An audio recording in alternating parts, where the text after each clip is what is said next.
to share with you some ideas very briefly. But one of the questions called attention to me, which was about what is wisdom. And I understand wisdom like this, everything comes to us initially as data. And then maybe from that data, we can take out information. From that information, we can start to understand things. We start to have, what is knowledge really? But when knowledge is really working practically, when the truth is practiced, that's what you call wisdom. So many people are in the information stage, some are in the knowledge stage, some are in the understanding stage, some are in the wisdom stage. And hopefully we can become a little bit wiser by going through these presentations. One of the things that I'm going to go through during this program, there are 3 steps in order to strengthen our emotional immunity.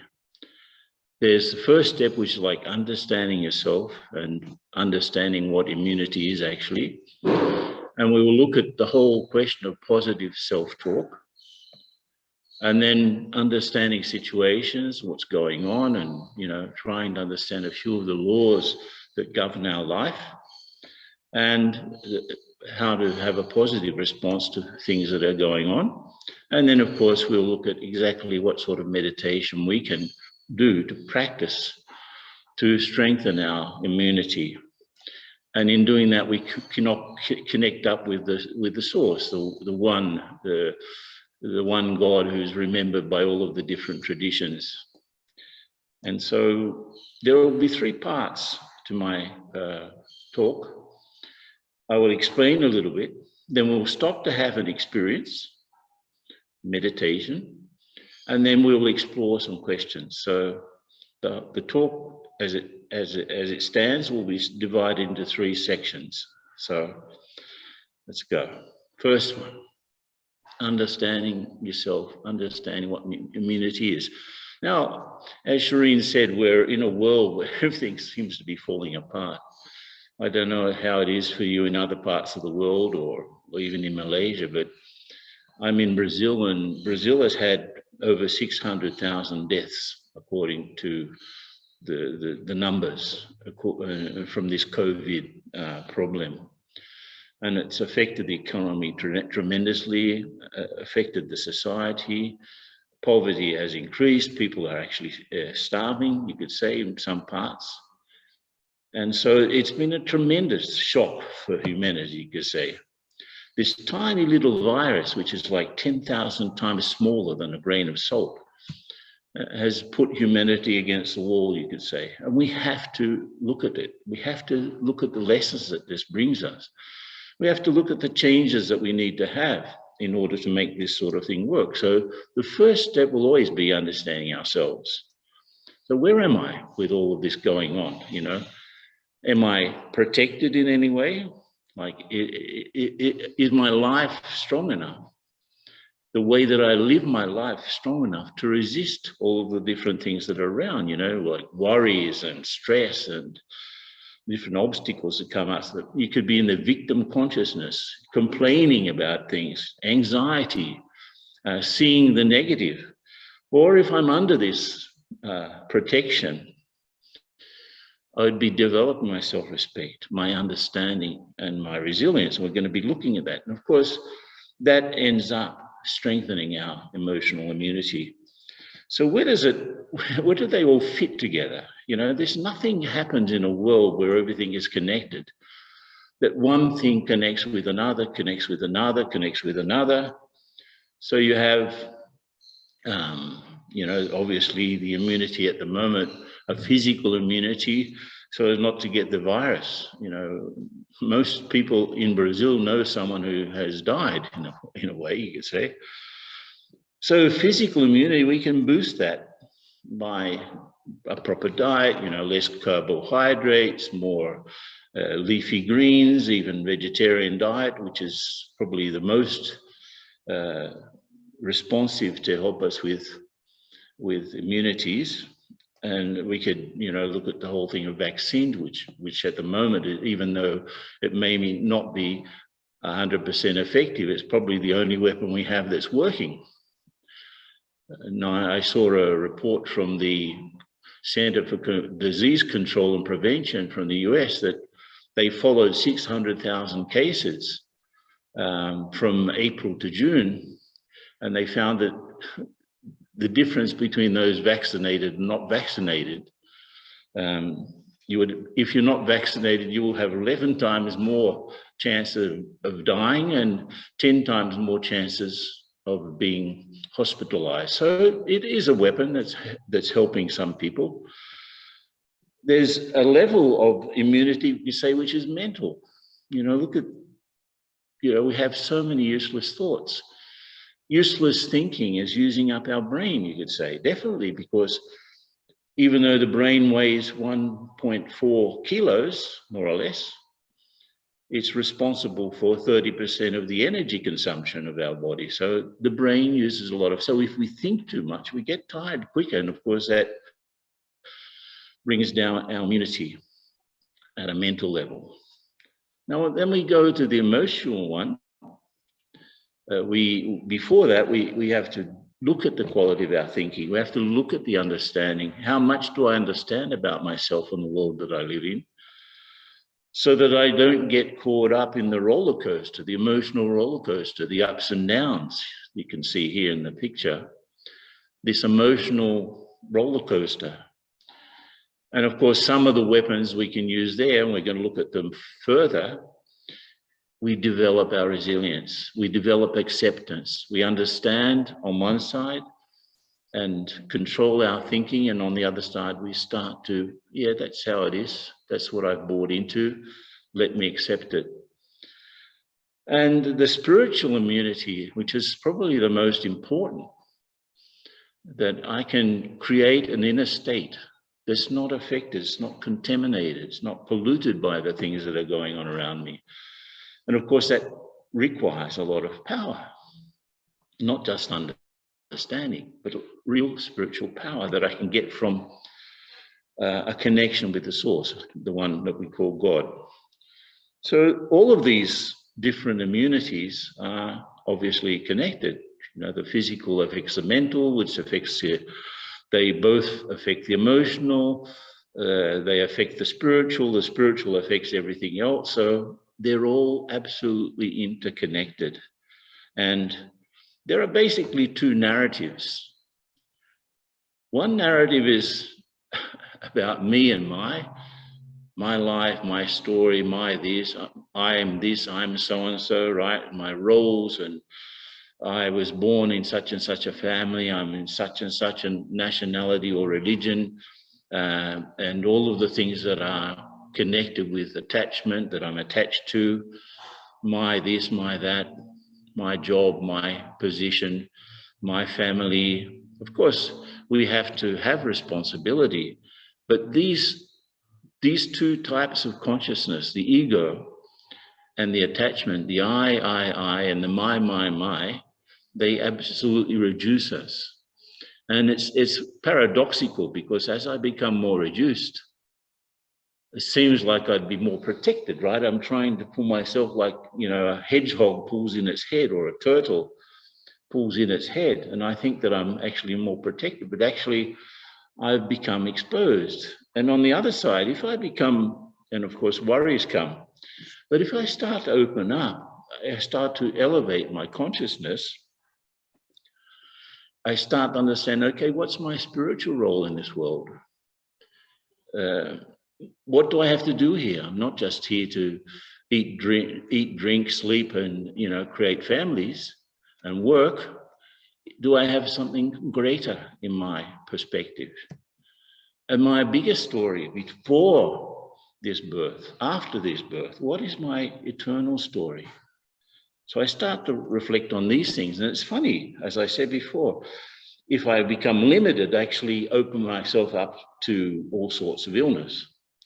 But if I become more unlimited, I'm actually preventing things, because my energy is going outward and it's sort of fighting against all of the things that are trying to get in, So what can protect us is not just a vaccine or not just a good diet, not just doing some, walking around the park and so on, reading great stories, having good company. All of these things come together if I think about, okay, internally, I'm whole, I'm not divided, I'm not having thousands and thousands of useless thoughts. I'm together, I'm one.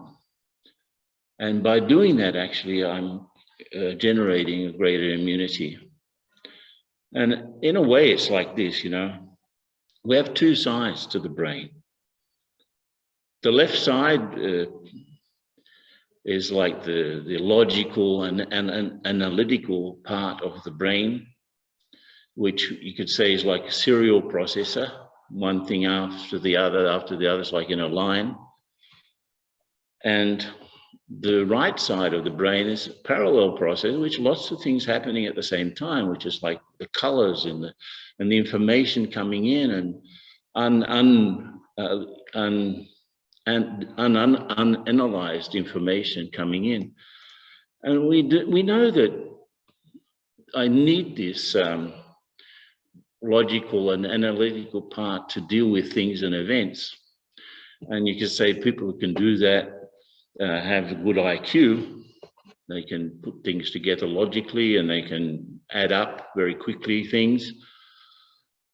And by observing and being objective, we can, sort of understand things. But on the other side, relationships are not necessarily logical, There's a lot of stuff there. Every single human being is a walking iceberg. And so there's a lot of things under the surface that we don't know about just by looking at it objectively.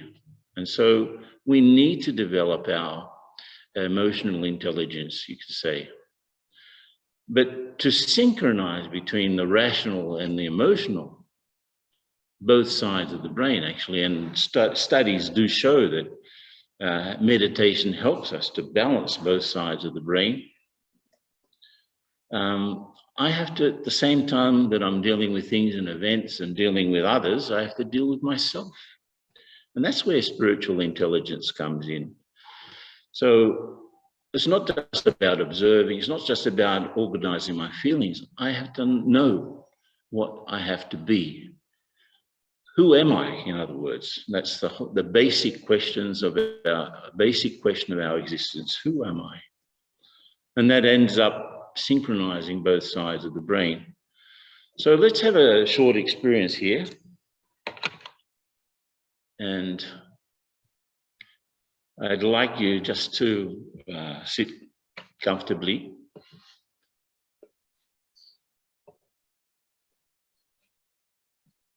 Don't need to even close your eyes. You can keep your eyes open. Unfocused, probably. Just keep your eyes lightly open. Make sure your back is straight but not rigid. Make sure your breathing is quite natural, just the in and the out of the breath. Just relaxing the muscles, relaxing the body. Maybe you've had a hard day, but just take the time out and become relaxed. Just now your senses are active, your sense organs are active, you're aware of things you can see, you're aware of things that you can hear. There's some sounds around you, maybe from your house, maybe from your street.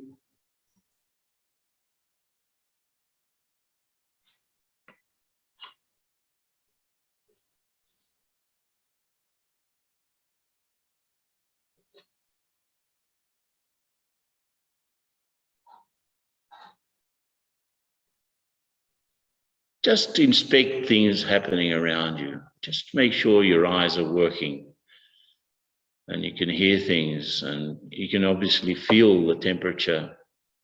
You can feel your feet on the floor and your back on the seat.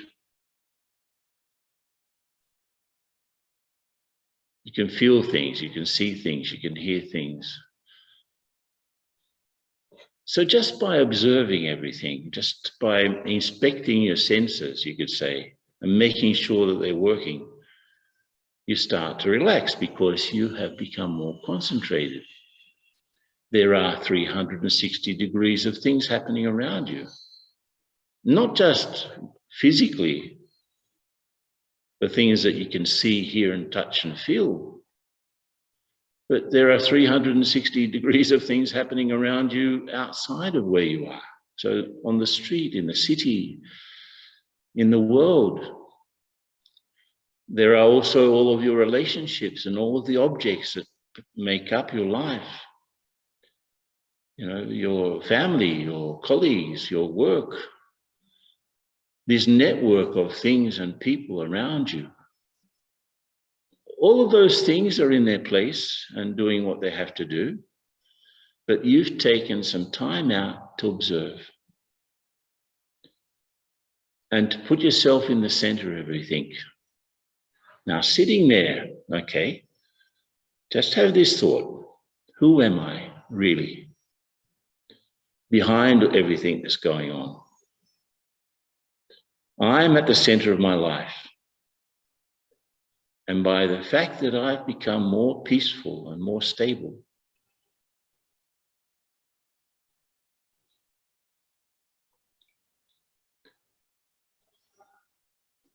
this is having an impact on all of the things and people that are connected with me.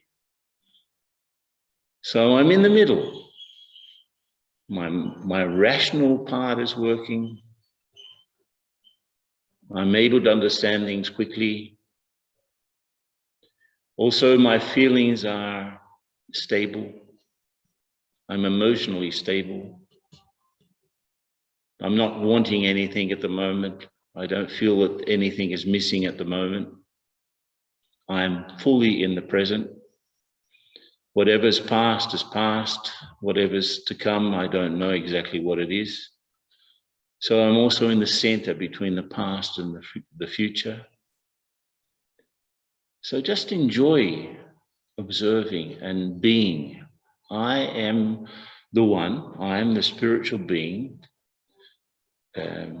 giving life to this body. I'm the one who's making my eyes work. I, the spiritual being, am making my ears work. So I'm the spiritual being at the heart of my existence.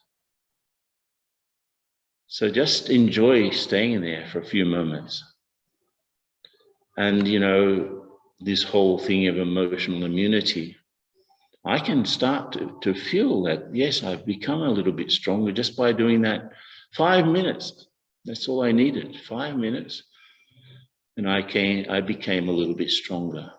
So now open your eyes a little bit more.